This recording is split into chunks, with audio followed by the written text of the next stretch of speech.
అమ్మ ఏం చెప్పను? ఈ మామిడికాయ ముక్కలు ఉప్పులు వేస్తానమ్మా. ఇలా ముక్కలు కోసేసుకొని ఉప్పు పసుపు వేసేసుకుని పెట్టుకున్నాం అనుకో, మనకి సంవత్సరం పాటు ఉంటాయి. నిరుడు ముక్కలు కూడా ఇంకా మన ఫ్రిడ్జ్ లో ఉన్నాయి.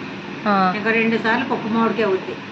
ఈ ముక్కల్ని పప్పు మామిడికాయ వేసుకున్నప్పుడు మామూలు పప్పు మామిడికాయలు అనుకుంటా అలా వండుకున్నాం అనుకో, ఫ్రెష్ గా అప్పటికప్పుడు చెట్టుని తుంచి వండినట్టుగా ఉంటుంది. అందుకని నేను ఎప్పుడు కూడా ప్రతి సంవత్సరం మామిడికాయలు దొరికినప్పుడు ఇలా వేస్తాను. ముందు నాకు ఉప్పు ఓకే 1/4 కేజీ ఉప్పు వేయాలమ్మా. కేజీ మామిడికాయ ముక్కలకి 1/4 కేజీ 1/4 కేజీ ఉప్పు వేయాలి. ఉప్పు వేసేసుకుందా అంటే నాకు మామిడికి 1/4 కేజీ ముక్కలకి 1/4 కేజీ ఉప్పు వేస్తాం.